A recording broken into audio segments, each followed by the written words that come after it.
Clássico Rei no PV, mais aconchegante, um barulho maior das duas torcidas, mais próximo dos torcedores. Isso não acontecia há quase 10 anos, desde 2013. Voltou a acontecer e como já havia acontecido antes, lá em 2013, o Ceará vencia aquelas partidas, venceu de novo. Venceu por 2-1 Fortaleza e em 10 minutos abriu 2-0. Fortaleza diminuiu no segundo tempo, no início do segundo tempo. E ficou por isso mesmo. Mas o jogo foi muito bom, eletrizante, principalmente Fortaleza no segundo tempo, tentando muitas e muitas vezes. Mas o Ceará venceu, se fechou a casinha no segundo tempo e conseguiu segurar a vitória. Venceu na Copa do Nordeste sábado, venceu contra o Fortaleza, tá na semifinal. Já o Fortaleza perdeu na Copa do Nordeste sábado, perdeu hoje pro Ceará, tá na semifinal, já estava garantido desde a rodada passada. Muitos aspectos pra gente comentar, Hugo do Vale, e você vai trazer pra gente aqui a sua opinião, a sua análise do que foi esse 2 pro Ceará, 1 pro Fortaleza. Antes, seu like, que é muito importante, deixa o seu like, se não é inscrito, inscreva-se aí no canal pra receber todos os vídeos dos nossos conteúdos. E aí, Hugo, o que falar desse 2-1 bozão pra cima do Leão, hein? Ufa, né, Alessandro? A gente tem que começar assim, né? Porque foi muito fôlego. A gente esperando um gol do Fortaleza, ao mesmo tempo a gente esperando uma defesa da equipe do Ceará, e isso foi a conotação desse clássico, né? Não que o Ceará abdicou de jogar, mas o Ceará adotou uma estratégia. Ele foi um time reativo. O problema todo do jogo para o Ceará foi que ele adotou a questão reativa, mas estava sem gás, estava sem força para poder, quando tomava a bola, que aconteceu várias vezes, não conseguia deixar no campo de ataque. E tinha jogadores para isso. Mas o Ceará foi na vontade, foi na raça, né? Foi o jogo todo dessa forma. Primeiro, porque a gente vai falar do primeiro tempo, um primeiro tempo onde o Ceará em 2 minutos fez 2 gols, né? No minuto 8 e no minuto 10, se eu não me engano, né? O Ceará acabou fazendo 2-0, né? O Ceará que a gente já entrava para o jogo e eu falava que não gostava muito da escalação, não gosto muito do Kaique de lateral, o Richardson ali como primeiro volante, mas enfim, acabou que o Ceará mostrou na vontade e na raça e principalmente naquilo que eu sempre falo, na competência. Quando teve as oportunidades, criou, inclusive com uma marcação cerrada, uma marcação mais alta, característica do Fortaleza, inclusive, acabou fazendo esses 2 gols. Um gol de pênalti com o Guilherme Castilho, que na minha opinião, um dos melhores da partida, e outra com um gol do Eric. Na minha opinião, falha de marcação do Fortaleza, mas o Ceará não tem nada a ver com isso. Depois disso, como a gente sempre fala, o jogo muda, e mudou. O Fortaleza começou a ter as ações da partida, posse de bola, criação em relação a fazer gols, mas não conseguia e não teve a competência de botar a bola para dentro. Foi com o Pikachu, foi 2 vezes com o Thiago Galhardo, foi com o Lucero, várias oportunidades o Fortaleza criou. E o Ceará, no seu momento ali de reativo, de montar ali um sistema defensivo para bloquear as ações do Fortaleza pelo meio, liberando um pouco mais as laterais e confiando na dupla de zaga do Ceará. Dupla de zaga, diga-se de passagem, da base do Ceará, né? Gabriel Lacerda e David Ricardo.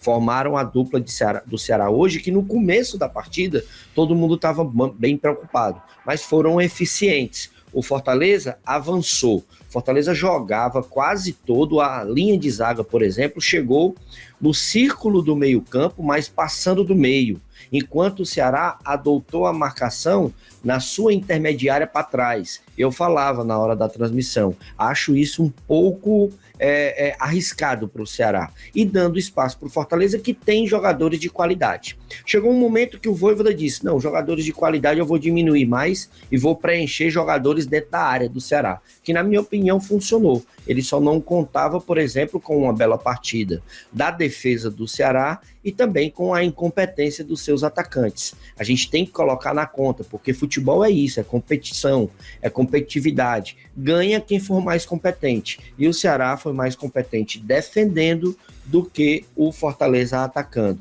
Final de jogo 2-1, isso é um ânimo maior para a torcida do Ceará, e faz com que o Fortaleza, que já tinha perdido na Copa do Nordeste para o ABC, com essa derrota no Clássico, ficar mais em alerta, porque tem competições importantes e principalmente o Campeonato Cearense, que luta pelo um pentacampeonato. Alessandro?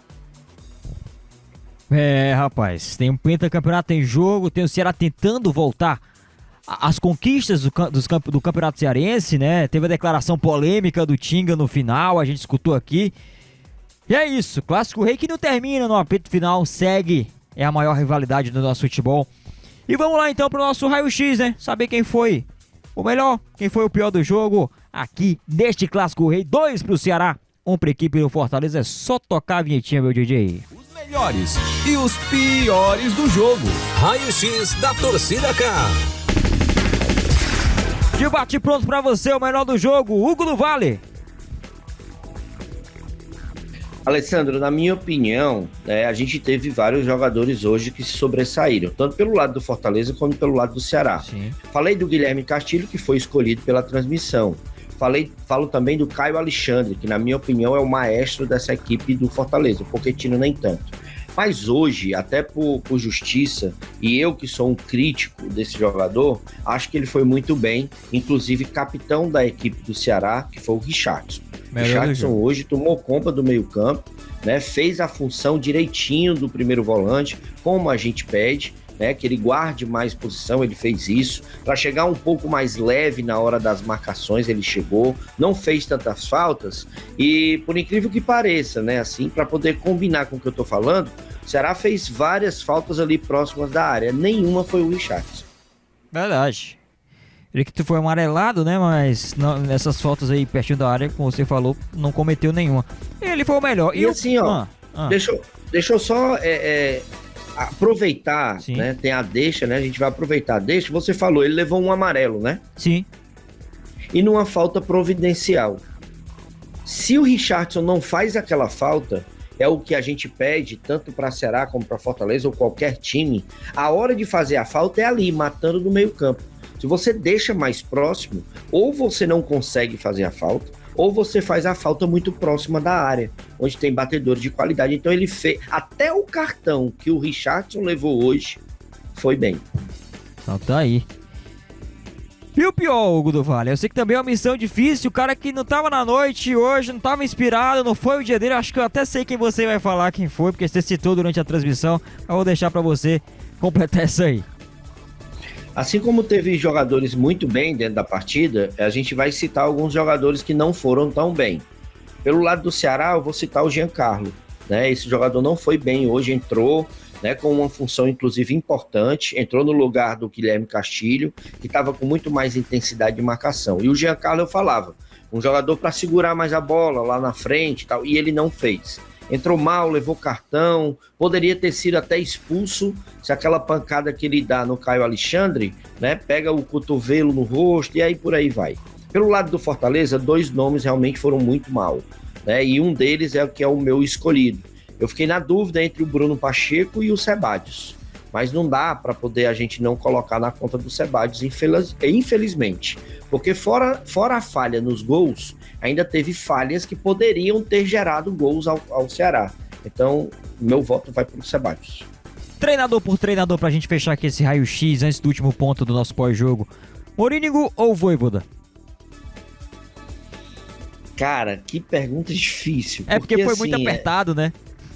Foi muito apertado e assim, as modificações do Vojvoda foram melhores e surtiram mais efeito do que a do Mourinho. Em compensação, o Mourinho, ele insistiu numa escalação que conseguiu ganhar um clássico. Então, fica bem complicado para poder... Paradigma, mas dentro do jogo, fica bem complicado, né? Mas, cara, eu vou ficar com o Mourinho. A vitória é vitória, né? O cara conseguiu a vitória... E mesmo os jogadores que ele mudou não rendeu, mas o pensamento dele foi de ganhar o clássico e ele ganhou. Rapaz, é o cearense. Tem muita coisa pela frente ainda aqui no Som da Torcida K. Você vai deixando o seu like, vai se inscrevendo no canal pra não perder nada. A gente vai acompanhar tudo aqui na sequência do nosso Manjadinho. Sai daí não, deixa o like, se inscreva-se no canal.